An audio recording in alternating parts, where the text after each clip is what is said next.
Good evening and welcome to the Cancer Education Series brought to you by MercyOne and Above and Beyond Cancer. We're funded from a grant by the Iowa Cancer Consortium, for which we are very grateful. My name is Chris Goodale, and I'm the Executive Director of Above and Beyond Cancer. It's my pleasure each week to be able to introduce the founder of Above and Beyond Cancer, Dr. Richard D.Min, who will introduce our speaker for this evening. Dr. D.Min? Chris, thanks so much. And thanks everybody for joining us on our video podcast tonight. And it is my honor to introduce Jim Hayes. This is going to be a real treat for me and for all of you. Jim is from Iowa, from Cedar Falls, right, Jim? That's correct. And Jim has a Master's of Divinity degree from St. Mary's Seminary and University in Baltimore, and a doctoral degree in homiletics from the Aquinas Institute at St. Louis University. He studied philosophy at the Pontifical University of St. Thomas in Rome, Italy. And his life has been blessed with opportunities to teach, counsel, write, minister, preach, lead retreats. And right now he is serving as the executive director of the Des Moines Pastoral Counseling Center. He'll tell you more about that. And he has been able in this role to advance the center's mission to bringing understanding, hope, and healing to people of all ages through counseling and education. So welcome, Jim. Jim's presentation tonight is called 5 One-Word Prayers in the Time of Trouble.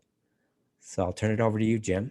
Thank you very much. I'm going to start off. I appreciate the opportunity to be with you as we talk tonight. I thought I'd go ahead and start with this from our website. You can see that we're dmpcc.org, as in Des Moines Pastoral Counseling Center, and there's our contact information. And my email directly would be jhayes, Jhayes, at dmpcc.org. Thank you for capturing our mission like that. That's great. That we walk with people through counseling and education on that road to hope and healing, and we do so that people might live a fulfilling life. And I can put some of that information back up there. But we have about 30 therapists who are here and other delivery of services that we do. So social workers and psychologists and licensed mental health counselors and marriage and family counselors, and all for the purpose of healing and hope. So I really appreciate the partnership with Above and Beyond Cancer, and Dr. D.Min is just a great advocate for mental health and also a supporter of ours that I just really appreciate all that you do in the community. And for me on a personal level too, I know that cancer touches us all in one way or another. I'm channeling my mom tonight. We lost her to pancreatic cancer 4 years ago next month. So walked that journey with her and with many other people, particularly in my life in ministry. And know what a privilege it is to kind of go through that, as painful as it can be, also how important it is to have healthy relationships as we walk through that. So thank you for all that you do. And thanks to all those who are listening and anybody who might listen going forward for the courage that you have and what you do in facing your daily challenges and going above and beyond them. I just some ground rules to kind of lay out what I'm doing tonight. I'm not going to overwhelm you with a lot of slides or a presentation because I'm just not that expert in anything. What I'd rather do is kind of share our experiences about how we get through difficult times. As you just heard, the title is, 5 one-word prayers in times of trouble. Well, who hasn't been through some kind of time of trouble and who hasn't reached out in one way or another? So I want to bring that into a kind of a simple framework for all of us. That's not only about cancer and cancer survivors and those who love those who are suffering from cancer, but for all of us, whatever the challenge is that we might face. And I hope it's helpful regardless of what challenge that is in your life. What I'd like to do to interact a little bit, I'm going to ask you as I go through this to jump into the chat. If you're not aware of that, just some Zoom ground rules. And, we all live in an age of Zoom these days, and many of us have got accustomed to this, but I'd like to do a little test of how to do some engagement. So if you hover over your screen, and I think Chris and I discussed this, that the chat room is open. So if you could open up that chat and see if you can come up with one word for something that was good about today. Let's test the system.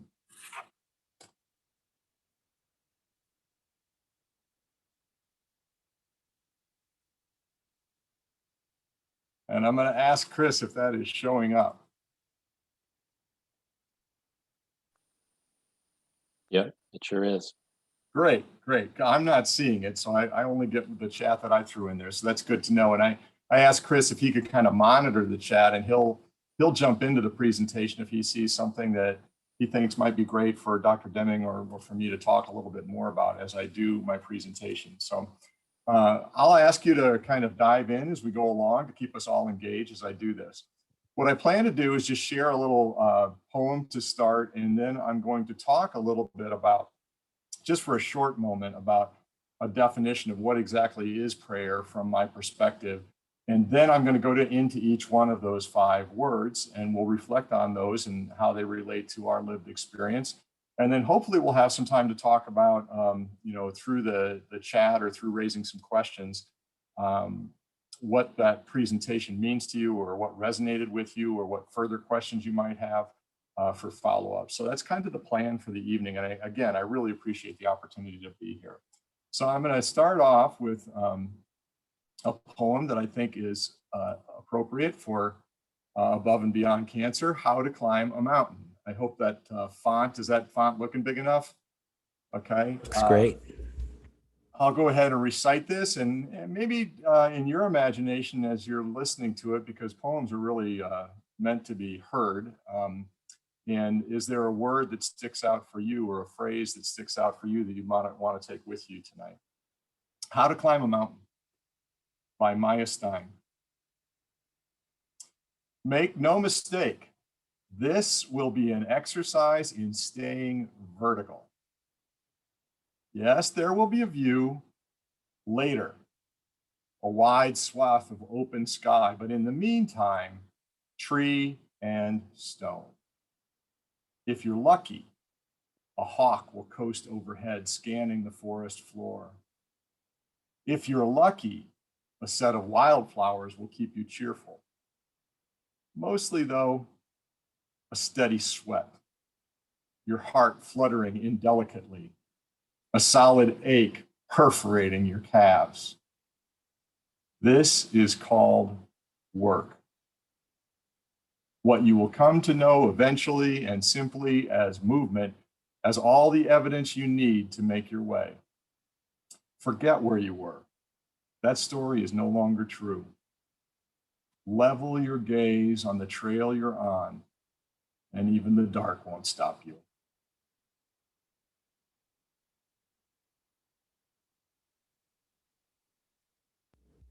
Level your gaze on the trail you're on, and even the dark won't stop you. If you've ever climbed a mountain, and I know a lot of you have in your organization, starting out in the dark in the wee hours in order to get to that summit, it's tough in those steps, walking in darkness, and you want to get to that view, but it is that movement and that work. And really what this presentation is about tonight is how to level our gaze with something as simple as one word, being mindful or being centered on one word to help us continue on this path that we're on, even if it feels like it's a dark one. I'll be happy to send that along too for posting for you all to do that as we go along. I appreciate the gift of poetry. To start off, as I said, I'm going to do just a quick definition of what is prayer. Now, obviously, that is a broad word depending on one's religious perspective and whether it is a person of faith or what faith tradition, all of those things. So I'm just going to talk about some generic things and basically think of prayer as a conversation. And it doesn't have to be directed. I mean, whatever that conversation is toward in terms of some kind of higher power for you, we can think about that from our own perspective. But to have a conversation with another, what do we need? First of all, we need to be aware, right, that there's someone else there. We're not just talking to ourselves. It's not a soliloquy. It's not a monologue. There's something, someone, some relationship that we are directing our attention to that person. So an awareness of who they are. And then in a conversation as well, if it's going to be a genuine conversation, and civil discourse is something we're talking about all the time these days, and like, how do we bridge gaps and talk to the other, that I share something of myself. So I'm aware of the other, but I'm giving something of myself as I am talking to them. I'm not just kind of bringing an agenda. I'm bringing myself to that conversation. And what's really interesting to me is to have a true conversation with someone. Conversation and conversion and convert all come from the same word. I'm a little bit of a Latin geek, and it means turning, literally turning. So we might be thinking in one way or turned one way, and to become aware of this other person or to share something of myself, I have to turn my attention away from other things in order to focus on this one person that is in front of me. And often that requires some kind of change of heart or attention or something like that. And then we try to communicate with the other. So it's taking my life and your life, and there's some kind of a bridge that is built between us in a moment of prayer that I go outside of myself, and that to which my prayer is directed is also bridging back to me. So there's a crossover and a communication that happens. And finally, though we may not be immediately aware of it, there's typically some kind of response to that relationship. We hear something back from the other when we are in a true conversation. That requires listening. Listening in the best sense of the word, of not like assuming what they're going to say to me, but literally paying close attention to that person that is in front of me so that I might hear that response. So being aware, sharing something of ourselves, turning toward the other so that we might have communication or a bridge in that relationship, and then listening for the response. Ultimately, what it's about, that conversation, is about a relationship. So you could take prayer and say, rather than prayer to like I as a creature and God as a creator, that it be a human relationship is a great analog for us. Of talking to another person is very much what prayer is like for my definition of what we're talking about tonight. I don't know, if there's any response to that or thought for that you'd like to throw. Everybody has a different perspective on this stuff, but that's the construct I'm going to start of as I talk about. It's about relationship and it's about a conversation. Okay. I'll give you an example of, in my experience in working with terminally ill people. There's one that's still so vivid for me today, even though it happened back in 1988. I was doing some training as a hospital chaplain at the University of Colorado Hospital in Denver, and there was a horrible accident where a gentleman was burned very badly. He's in the burn unit, and he was not going to make it. And so I'm there with his family, and he's in incredible pain. And I'm like a young pup trying to figure out how to navigate this. They're hoping that there might be some comfort that I'm going to bring in pastoral care, being a chaplain, being present to this family. But I'm as intimidated by the experience as anybody else in the room. Like, I've got nothing to say to tragedy. And the only thing that that I gave them at that moment in time, and this, you have to understand, this is from a perspective of one religious tradition. Everyone in the room was Christian. And so I, in talking to this guy and hanging with him who's in excruciating pain, and they're trying to control all of that, he was concerned about, his family was concerned about how to pray, or, how can God help us through this? And I said, just take the word Jesus and just say that over and over in your heart, just quietly when it's hurting, when you don't know what to say, when you're afraid, whatever the case is, just turn that over, that one word. Don't worry about anything else in what you need to navigate right now. And it brought so much comfort to them, because it was, quite a duration of going through this dying process for them as a family. But it's something that they held on to that brought them comfort. And my take on that is that it's very much a mindfulness exercise, that it's sort of taking you out of this distraction of all of this pain and everything else that's going on, and it's bringing it into a manageable frame where the only thing I have to think about is this one word. And then that focus in itself frees me from some of these other anxieties, including the anxiety of excruciating pain. It doesn't heal it, doesn't take it away, but it helps one to find some comfort in that moment in time. And I have found that in my own life, of that kind of conversation and relationship, of my own sort of disciplines in this stuff, of often just taking one word. Traditionalists would call it sort of centering prayer or a mindfulness exercise. This goes across religious traditions, very much in a Zen or Buddhist tradition as well, where you just take this one word, center yourself on that, focus on that one word, and it brings you into that awareness of the present moment. So it's such a simple thing. You'd think we'd figure this stuff out over centuries, and many people have. I don't often get there, but in those moments when I actually do kind of stay focused on it, it really, really does work. So with that in mind, I'd like to talk a little bit about the 5 one-word prayers in times of trouble. Now, I have to give credit here to an author that I really admire, Anne Lamott. If you've heard of her, then you know she's a gifted writer. She has profound insight. She's pretty cheeky and irreverent, so you have to be prepared for some colorful language when you're reading her books. And she's written a number of them. Traveling Mercies is one that I really enjoyed. But this particular book I'm citing tonight, she calls it, for her prayers, help, thanks, wow. So she has 3 words. And you find out as you read the book, she actually kind of sneaks in a 4th word. She says grace eventually. So help, thanks, wow. Now, though I admire her a lot, and I highly recommend the book, from my perspective, there's something missing from that. So I had to add a couple of words to the list when I go through this and kind of use it in my own life. So I do help, thanks, sorry, wow, and yes. And I'm going to talk about each one of these. And as I do each one of them, I'm going to ask, Dick, if you'd like to enter into some conversation about this, or we can put some things into the chat as well. I'll kind of go through each one of them. Now, you may like all 5 or 6 of these words if you include her word of grace, or you may leave tonight with, this is the one I really want to focus on, and I'm just going to kind of center on this one word and plug it into what I understand prayer to be, maybe for the next day or the next week, that when I find myself distracted or anxious or anything, I'm just going to kind of go to this one word.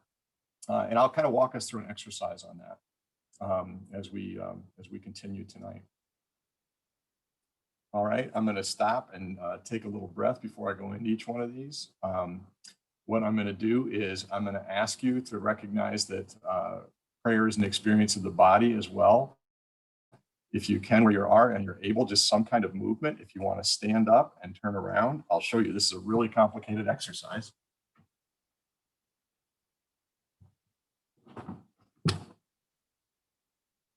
Loosen your shoulders. I know you guys learn a lot of stuff about the body and the work that you do with Mercy and Above and Beyond Cancer too. Doesn't it help a little bit, instead of listening to me talk, just take a little body break like that for a second? I think that's really important. So let's start with help. This is the most natural one-word prayer that I think any one of us could probably tell a story. And when you think about those difficult times in your life and you want to enter into a conversation, particularly if you have some kind of a faith tradition where you think of some kind of creator God, or a powerful God, or a loving God, and that you feel like you're in relationship with that God, that help comes naturally. Anybody who's been on an oncology ward knows that that's one that comes out pretty regularly. Or if you've been in an emergency room, or something that happens at work or home that's just kind of overwhelming to you and you feel a little bit overwhelmed, you reach out and say, help. I don't think that one needs a lot of description, but if you think about that definition that I had, help, first of all, there's an awareness of the other, right? So my request for help is directed somewhere. There's a sense of sharing of myself. That is such a vulnerable moment and so rare for us as human beings, particularly as we like to think of ourselves as having it all together and being independent. To ask for help of another is a vulnerable exercise. And so you're so genuine when you get yourself reduced to a level where you have a sincere request for help, that you're sharing something of yourself, like, I can't do this on my own. I need help. There's a turning, if you will, to the other, that conversion, conversation, convert kind of thing. That sense of the illusion that we have of being independent or even able physically, because we're all temporarily abled in one way or another until we're not. Get in a bike accident and all of a sudden you can't do things that you did before is an example of that. There's something about that is so human that makes us that vulnerable that we actually request something of the other because we can't do it on our own. It helps us to enter into a relationship when we do that. And then that sense of communication, when we cry out in help, there's that bridge, if you will, of the other coming to you and you going to them and your vulnerability. And it's like, I need you to help me.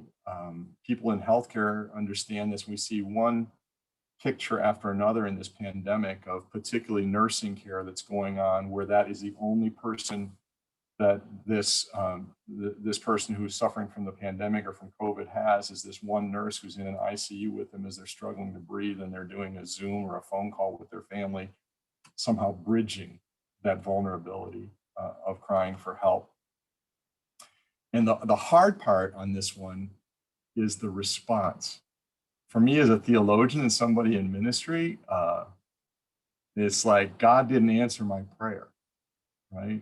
Because we have a preconceived notion of what we are who we are supposed to be, or what we're supposed to look like, or what healing looks like. And so that sense of surrender doesn't come to us very naturally if we don't get what we want. And we'll get to that when we talk about yes as one of the one-word prayers later. But what is the response that we have when we make that cry for help? And it may not come to us immediately, but it's a worthy question to say, what am I hearing back as I make this cry? What am I learning about myself or about the other as I go through this? So what I'd ask you to do is, if you're willing, to think about something that you would ask help for in the chat, just for a minute. I mean, at this stage in your life, what's something, and I know that's pushing it in terms of we don't know each other and the trust level, and I don't expect anybody to do anything that doesn't feel comfortable to them, but an example of like, where do you need help right now? Even expressing it out loud in a community like this, and we maybe capture a little bit of in the chat, that you have the hearts of these other people that are with you tonight.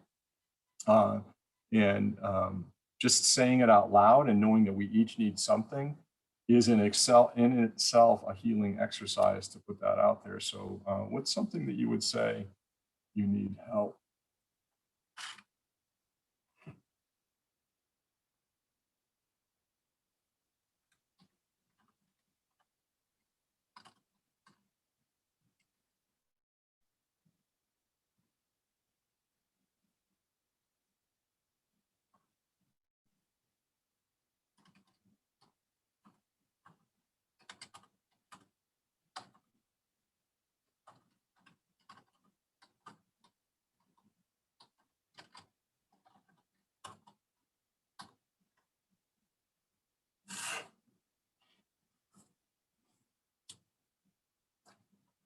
And Chris, I'll come back to this as we go along and let you kind of review those, and we'll see, we can kind of hit one of those each as we do each word. We can review that and say what's something that struck you, as you get to be kind of the Oz man behind the curtain on some of this. But just knowing that's kind of going out into this community right now, and that you're not alone, and that it's a very human experience to be dependent upon the other, particularly in times of trouble. So what a wonderful prayer, sometime when you're most in need, to just sit quietly, take deep breaths, and say help. And maybe even in your breathing, to breathe in help, and then breathe out the anxiety or the pain or whatever it is that's going on in your life. Help. And just repeat it with your breathing over and over, and let go of all the other stuff that's going on there, and trust that there is some kind of conversation, a meaningful conversation or relationship that you're going to have the response that you need in that cry that is such a sincere cry for help.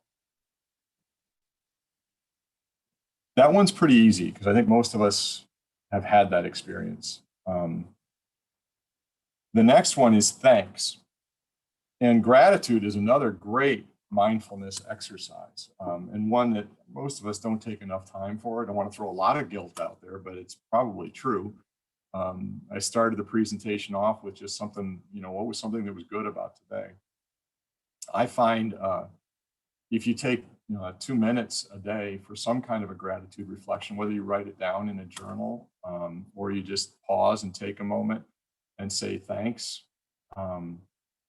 and reflect on thanks, on something will come to you if you use that kind of intentionality for it. And what's wonderful about gratitude and saying thanks is that it causes us to enter more deeply into our day when something might not be obvious to us about what's good about today. Just through that intentionality and through that exercise and paying some attention to it,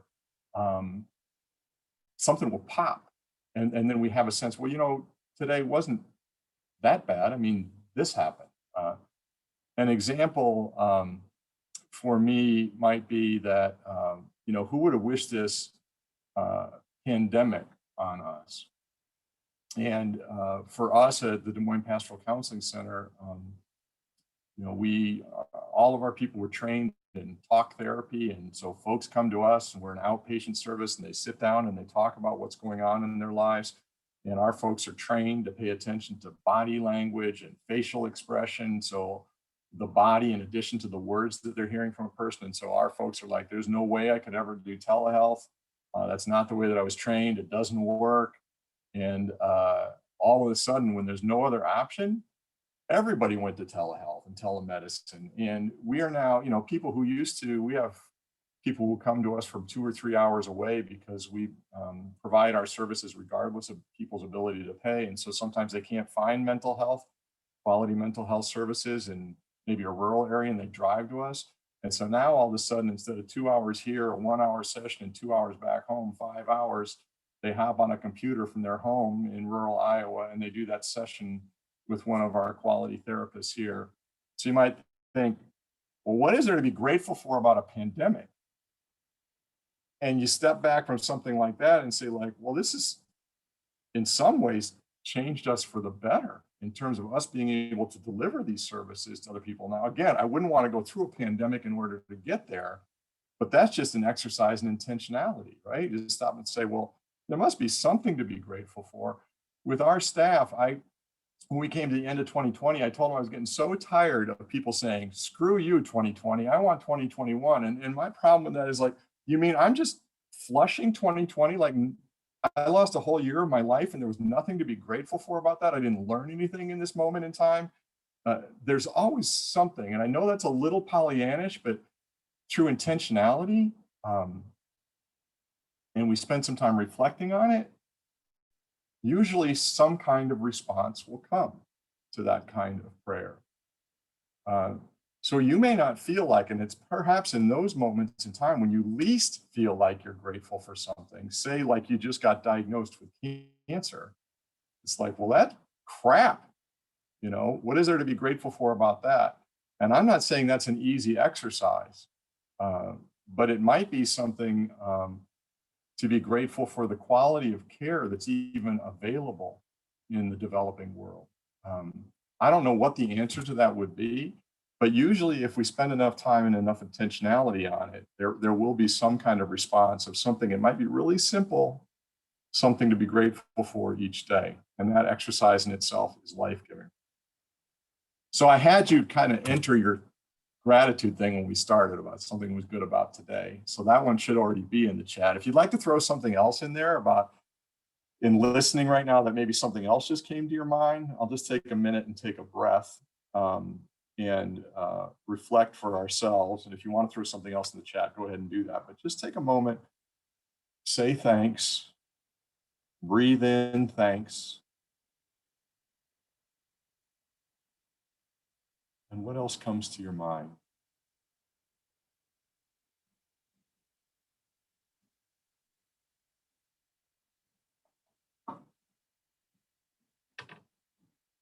Just for a little bit of humor and being self-serving, I'm going to say that I'm grateful for my wife, just in case she watches this. How's that? And I really am grateful for my wife, but I'm going to do that just in case she picks this up. She might be watching, or she'll certainly look at it on YouTube if she hears what I just said. So the next word is sorry, and this is not one that Anne Lamott has in her book. And the reason that I do that one is partly my training and my own life experience and my worldview, but it's also, there are so many relationships that get fractured in our lives. So much brokenness that can occur, sometimes through our own selfishness, sometimes through things that we had nothing to do with, but broken relationships are a part of our reality.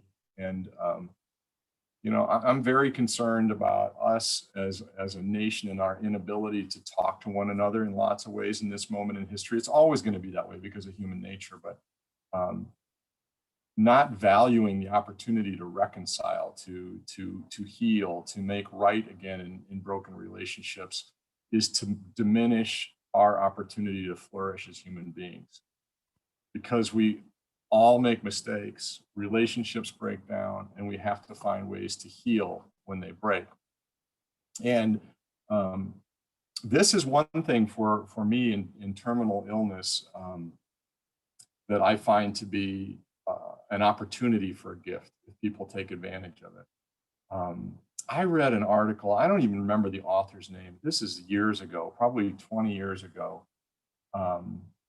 It was in the Atlantic Monthly, and it was called Magic Time.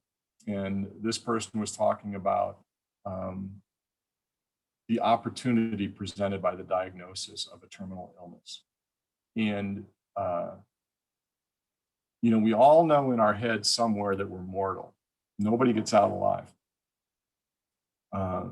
When you have kind of a shorter runway where you're aware in a kind of a 3 to 6 months or 2 years time frame that somebody gives you as a prognosis, that's frightening, and there's no question about it, and nobody wants to hear that. But it also provides an opportunity to say the value of this day rises exponentially because we enter into the day or trying. That's what I love about Above and Beyond Cancer. It's like you can flourish in the midst of this magic time. It might be a diminished kind of flourishing what you originally thought it was. But if you think about that moment in time as well, of all the mistakes that we make in our life, and for me, walking with people who were terminally ill, and particularly if they're actively dying and maybe in a hospice or a hospital or some kind of a care center, or maybe in their home. I've seen so many touching stories of reconciliation where people recognize, you know what, I'm tempted to swear here, but I won't. All this crap that we were carrying around in anger with one another, I need to let it go. I love you. I'm sorry that I held on to this resentment because that's all that's left, right? Are those relationships and those loving relationships, and they're not perfect relationships. They have had need to reconcile. And so to have an opportunity to say sorry, and sometimes it's saying sorry for the fact that I didn't ask for help, or sorry because that I wasn't grateful enough, that I wasn't the person that I was called to be because of X, Y, or Z, whatever the human limitation was, that the imperfection that I brought to this life. And to be reconciled with, it's okay. It's okay. It's not important once you realize this is all the time that we have. So looking at reconciliation and saying you're sorry as an opportunity, particularly in times of trouble, it's just not worth it to hang on to the resentment and to find ways to heal. This one, I don't want to necessarily throw into the chat, because a lot of times people hesitate. We don't want to admit our warts too much, but if you were going to think about sorry, if there's something that you want to put up as far as an insight that you have about that, by all means do that. But what I'd ask you to do is just kind of go through this experience and maybe think of a moment in time when you were wrong, you hurt someone else, you made a mistake, whether intentional or unintentional, but the ripple effects of that moment kind of spread out through other people's lives. Just take a moment and think of maybe a person that you hurt and see their face and say, sorry. Sorry. Sorry.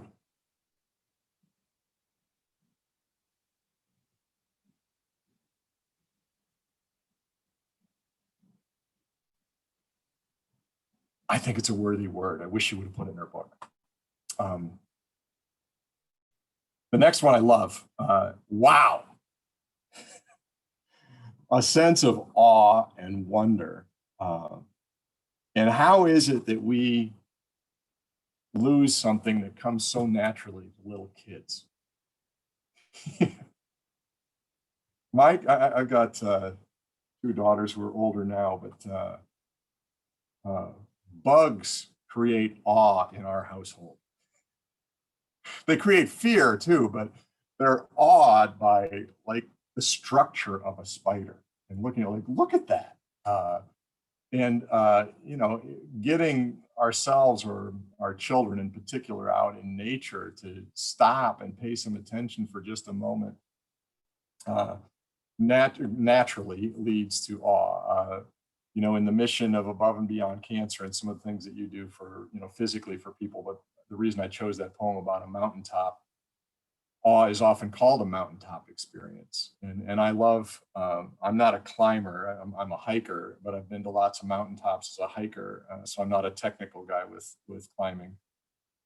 But being on a mountaintop, and in particular, getting up there in that darkness that the poem talks about and having the sun rise when you're on that peak, it always leaves you breathless. It helps us to realize how small we are as this a part of this universe too, and being awestruck by that.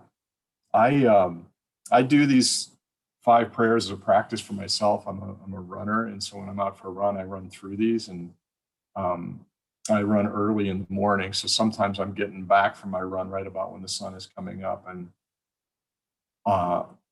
wow, or awe as a one-word prayer comes pretty naturally at that moment in time. The rest of the stuff is I'm reflecting while I'm running about things I need help. That's pretty easy too, but that one, it's almost always nature for me. But it can be, a relationship like, wow, how did I ever get so lucky that this, person fell in love with me? Or, wow, if anybody's been through some kind of like major healing from a bad health event, and like the awe of and the wow of the healing power of the human body, it just makes you stop. And I think that this one goes back to medical staff too, just because of the nature of this is Mercy and Above and Beyond Cancer. But I go back to all the medical workers that have been with us through this pandemic. And to date, I've not suffered from COVID, but I've had colleagues who have. And so my experience is people that I know and love who have had it, but also that vicarious experience of some of these pictures that you see of hospital workers looking drained because they had everything they had, being present to because they're the only one that could be there. And what is it that gives someone that kind of strength to be that present to someone else who's crying out help? wow. So this one, I would be interested in a chat, if you could do just a second and think, what has been a moment of wow for you, with not divulging too much of yourself, but just like, what's a moment that that caused wow as a response from you? So take a second with that one, and we'll throw that and share those with each other, because I think those are great to share.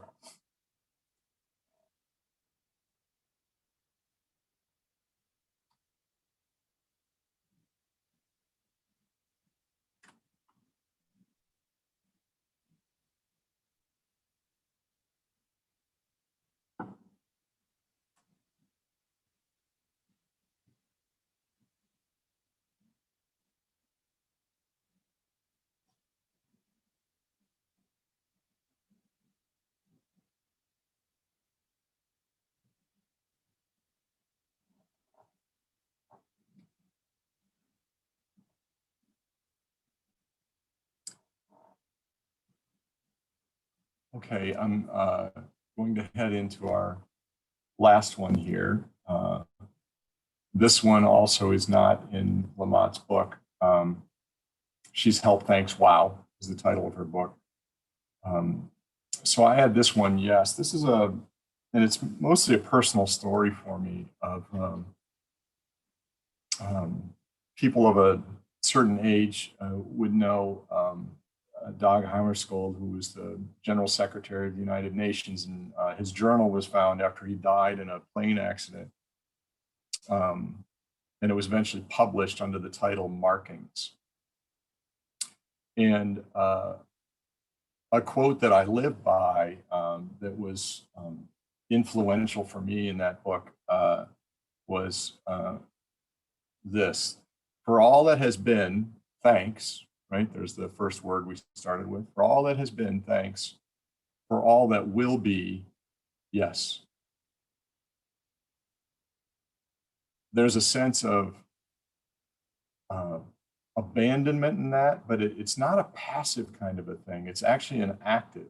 That when I think about my day, and I have good days and bad days like everybody else, but when I'm facing my day or going over my daily schedule or looking at my task list and all of the things that are coming my way, you know, and some of my I'm not very excited about, I go there and say, this day has as much opportunity for me to flourish as yesterday or tomorrow or the best day of my life. If I but find a way to say yes to the opportunity that's there, even though it doesn't feel like an opportunity for me and it doesn't feel like I'm grateful for it, and I'm certainly not feeling like saying thanks, I got to go to this budget meeting. It's a spirit of curiosity about how could this day help me to flourish? How can I say yes to this day, even though it doesn't seem like it's going to be a great day? How can I say yes to this day with an understanding that this relationship that I have as a person of prayer with this person on the other side of the bridge who's meeting me, if you will, is offering an opportunity? If I would just kind of surrender and not go into the day or into the moment with my own agenda, but to say there's got to be something here that we can find together that's going to help us to flourish. And again, that too sounds Pollyannish a little bit, like head in the sand kind of stuff. That's not realistic. But when I do that, and I'm curious about how is this helping me to become a better person, I often get a response in some way, you know, that wasn't as bad as I thought it was going to be, or I really did learn something there, even though I hesitated to enter into it, to have the courage to say yes. Now, this one in particular for being sick, and if it's a terminal diagnosis, that's probably not the first word that comes out of our mouth. Right? Yes. I accept this. Wow, what a great opportunity. But if we plug it in with the rest of these words that we've talked about, our humanity is not diminished. Our body might be diminished by illness, but our humanity is not diminished in the sense that we can still say yes. What is stopping us from saying yes to this thing? That we can actually go above and beyond what looks like something that's insurmountable by saying, yes, I'm going to find a way to be alive in the midst of this circumstance. Yes. That's hard work. I'm not claiming any of these words are easy. And, you know, there was that sense that I talked about of like, this conversation, this prayer is from the same word as conversion, turning from what seems natural, like how could I possibly, with a diagnosis like that, find a way to be more fully alive even as my body is dying. And I turn to become aware of the other, to share my illness myself with the other, to put myself out there in some kind of vulnerability and crying for help. And somehow I'm entering into an even deeper relationship with the people that I love or the God that I have followed or whatever the case might be.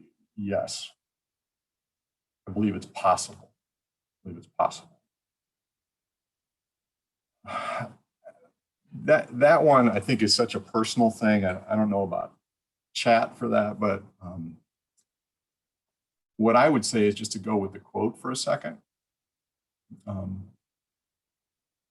and think back over our day today. For all that has been, thanks. Just today, take a moment. Just today, what happened today? Good and bad.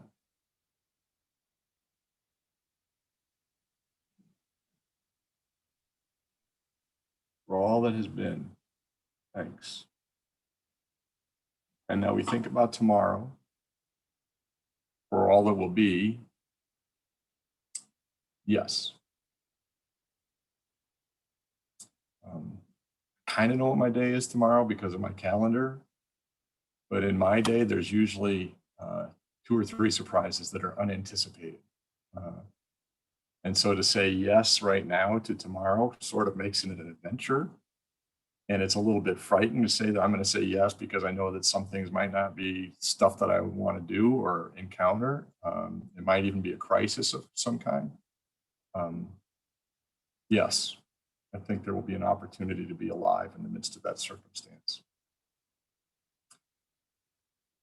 I'm going to stop there. I mean, she has a final word called grace in parentheses, eventually.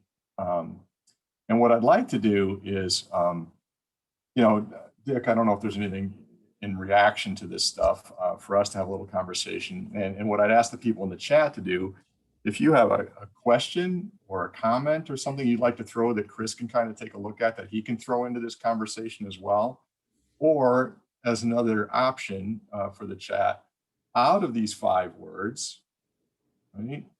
So help, thanks, sorry, wow, yes. We can do a little poll and which one is resonating with you today. If you were going to do a 1-word prayer of what's going on in your life, which one of those words do you most need to speak? And we can do a little poll in the chat room and just write that 1 word and we'll see where most of us are. So Dick, I'll just kind of throw it open to some conversation. And well, thank you, Jim. This has been, I feel so good.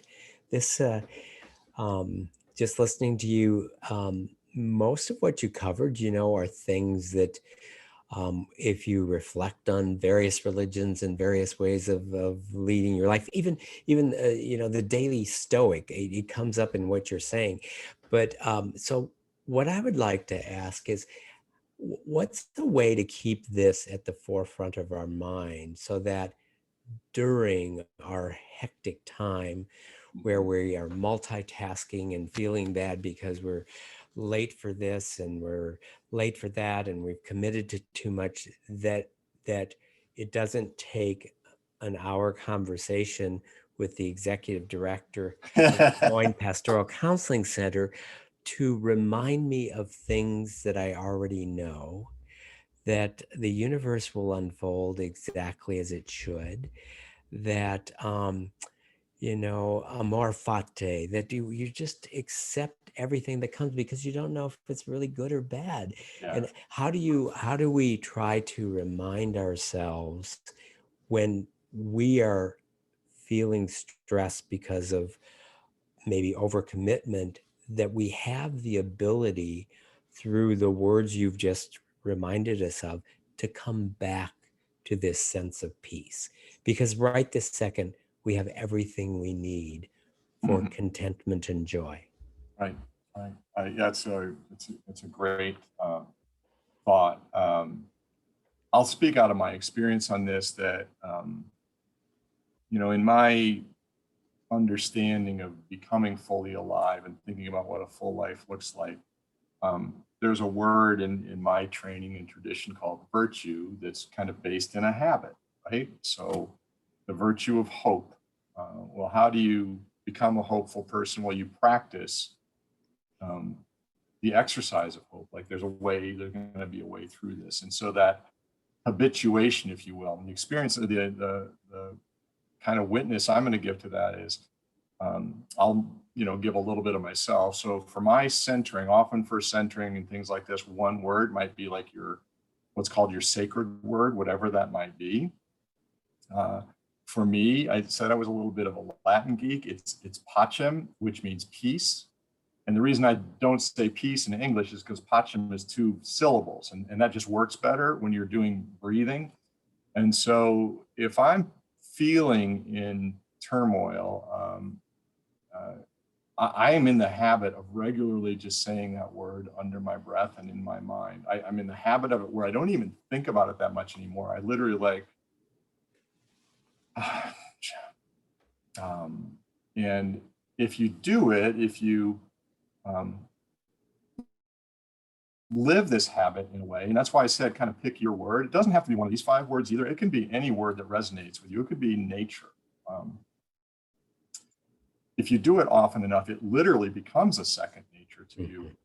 And that intentionality, it may not happen at first. And believe me, I get as distracted as anybody, but that's how I call myself back. That's how I become mindful of being back in this moment, is getting in the habit of doing it. If you're into meditation at all, or want to learn that practice, and maybe starting with just one word, try and sit still for 2 minutes. Just 2 minutes, set a timer for yourself and just say whatever that word is over and over again. You kind of get used to what that feels like. And then when you're in the middle of your day, when you don't have 2 minutes, might come to you in the mid, like if you're feeling anxious, just bring yourself back by just stating that. And then all of that peace that was in that moment of meditation kind of comes back into your body just by saying the word and putting your mind back into that spot. That's my quick reaction to that on how I do it. I'm not saying that's the best way to do it. Yeah, that makes sense. And as you said, it's developing habits so that, when we sense that feeling of tightness or how we physically feel when our button's been pushed, if we then use that as a reminder to come to the word, come to the meditation, be here now. And the more you do that, the more it becomes a habit to be able to do that. Yeah.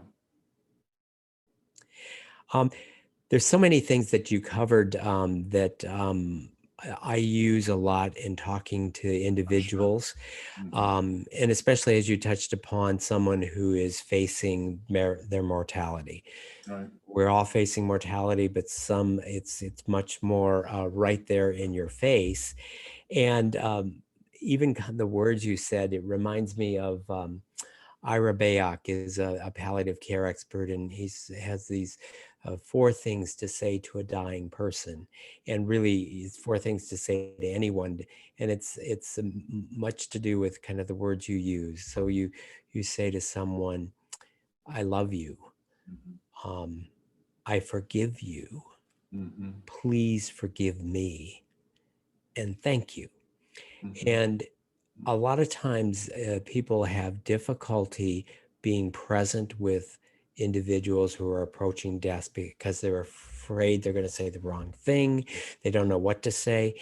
And the words that you used and these other phrases, it just comes to recognize that being present with someone, regardless of what you say, but being present has such a healing power.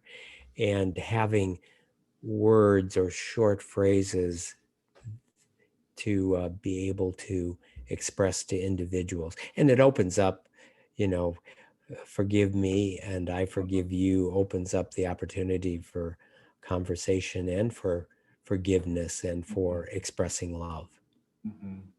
Yeah, as you say that too, we've talked about words or kind of focusing our attention on words, but in those moments too, some of those most poignant moments when you're talking about is just presence and no words, holding hands, being in the room, no words to say because there's no way to capture this mystery of what we're in, and I'm just here, and being comfortable with just being here, and because we do feel like we got to fix it or we got to say the right thing or just be present.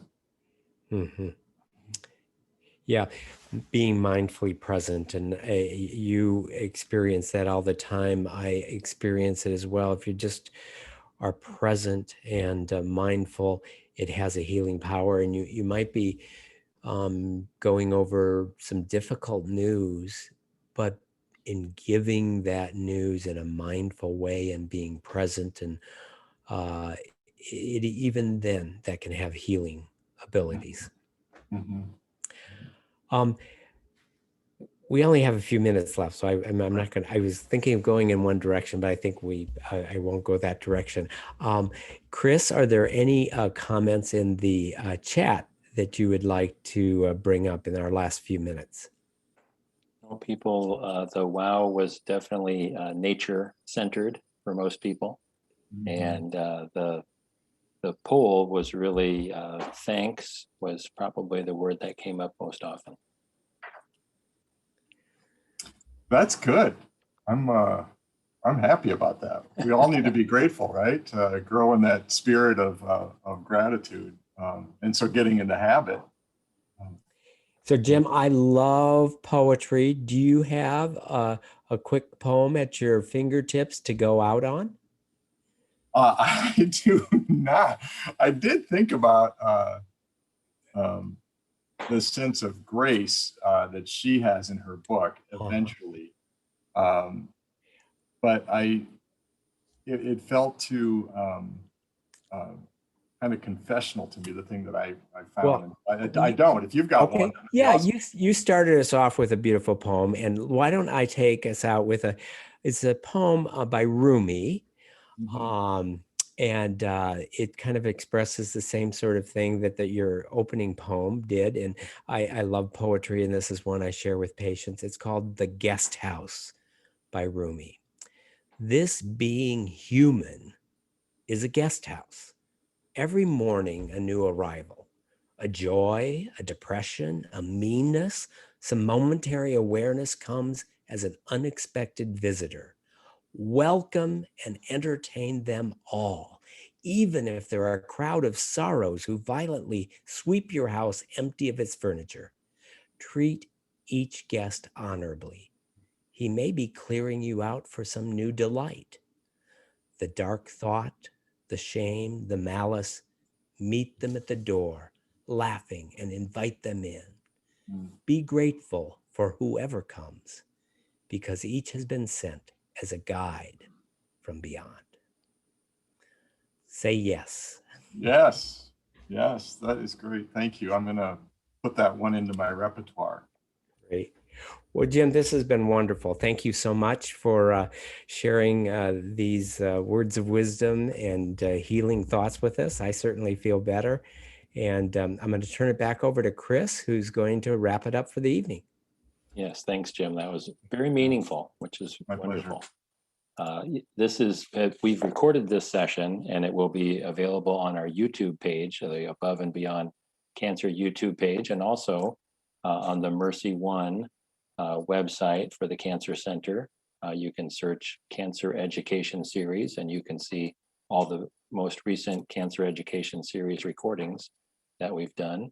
As a gift, as Jim said, with the pandemic, when we turned over the leaf and started doing these online, it was advantageous to be able to record them. And we've had hundreds of people be able to take advantage of that by watching some of these. So we invite you to do that. So Jim, thanks again for your participation tonight and your meaningful words.